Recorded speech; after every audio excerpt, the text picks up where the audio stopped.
Lizzie and the Alien, a HFY story about love aboard the Razza. Welcome to the wreck. The screen fades in on a dim, flickering overhead light. The Razza hums with the low thrum of dying reactors and the occasional sputter of a failing coolant pump. A hunched figure moves beneath a maze of conduits, his torchlight casting long, angular shadows. Tools clink, a panel sparks, and steam hisses from a cracked joint. The Razza wasn't just old, she was vindictive. You fixed one system, she broke two more out of spite. Damn thing's fused again. Of course it is. He tosses the part into a bin already overflowing with similar rejects. He wipes his brow and leans back against the wall. The light flutters again. A soft metallic clink echoes behind him. He stiffens, turns. A slender silhouette slips around a corner, barely seen, not gone fast enough. You know I can hear you, right? I was watching the weld pattern. That's all. She steps into view, tall, violet-hued with luminous silver eyes. Her hair falls in soft waves, tipped with metallic shimmer. Faint, glowing swirls lace her arms like lazy comets under skin. As she draws closer, the markings brighten slightly, just a breath. You always watch from the shadows, Lizee? Or am I just lucky? I don't want to disturb you. You seem like silence helps. Yeah. Sometimes it does. He noticed it again, the way her skin shimmered, not always, just around him, like he was setting off a sensor he didn't know existed. Mess hall undercurrents. Metal mugs clatter. Steam hisses from a battered pressure valve turned coffee urn. Crew chatter hums low, half-hearted. This is a ship held together by spite, duct tape, and sheer stubbornness. Daniel slips in, grease-stained jumpsuit unzipped just enough to hint at the tool belt beneath. He heads for the dispenser.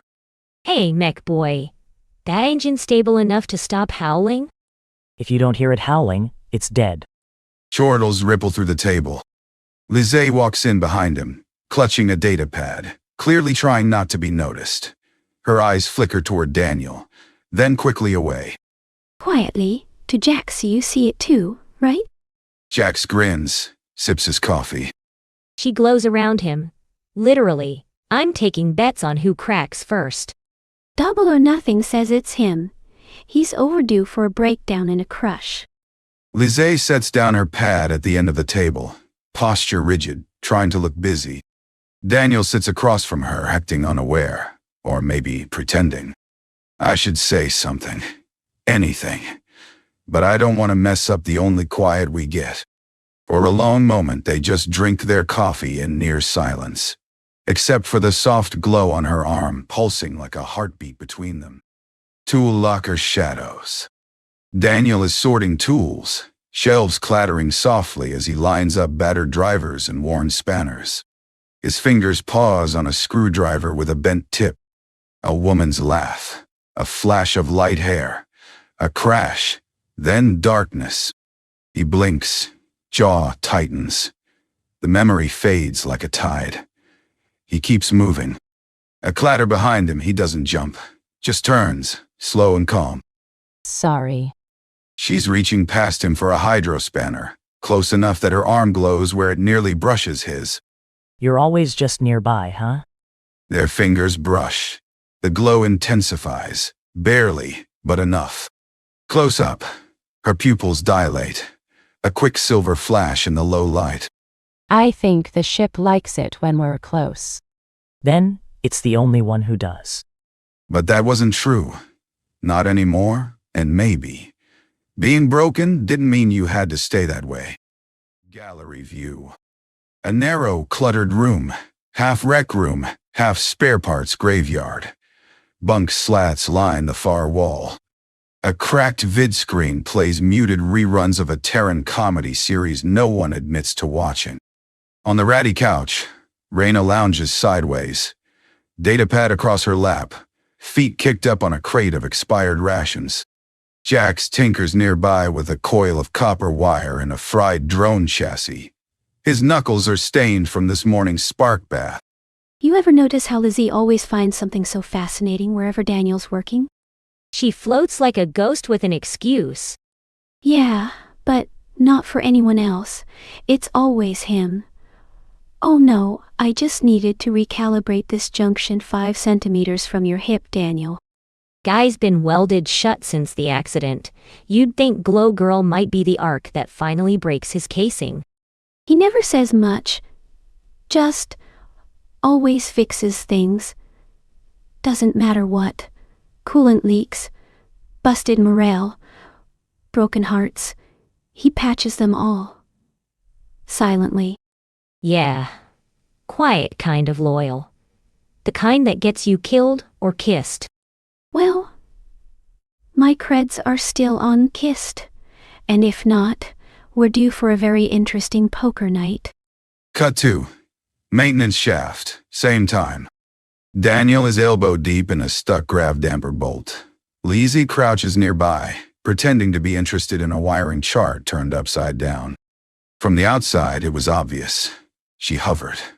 He softened. But the ones closest to it, always the last to know they're glowing. The sound a ship makes when it's watching. It's late. Most of the crew have drifted off, sleeping, scrolling, or gossiping across bunks. But not Daniel, not tonight. The engine bay hums with a kind of lullaby static, all coolant sighs and regulator pulses. His sleeves are rolled up, forearms streaked in thermal paste, a headlamp casting haloed shadows as he adjusts the intake coils. You always talk to the machines like that? Daniel doesn't flinch. He's heard her approach this time. He started to recognize the rhythm of her walk, light, deliberate, as if the floorboards consented to her passing. They whine less than the crew. Usually. She steps beside him, a faint pulse along the violet markings on her cheekbones, like bioluminescent swirls stirred by thought. He notices. You joke, but you treat them kindly, even when they break. Things break. Doesn't mean you throw them away. A pause. He doesn't look at her, but he can feel her gaze, warm and tilted. There's that hum again, not from the engines. Did someone throw you away, Daniel? That lands harder than she means it to. For a breath, the room forgets how to make sound. She didn't mean to. The stars just had other plans. I know that sound. The one a ship makes when it's watching, when it misses someone. He finally looks at her.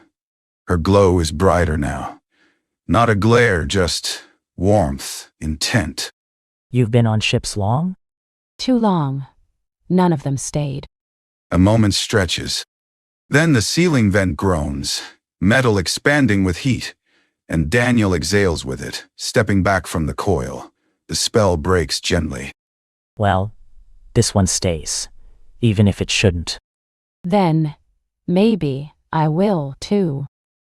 Next time Lizzie wins the game, who does she choose for bunk night?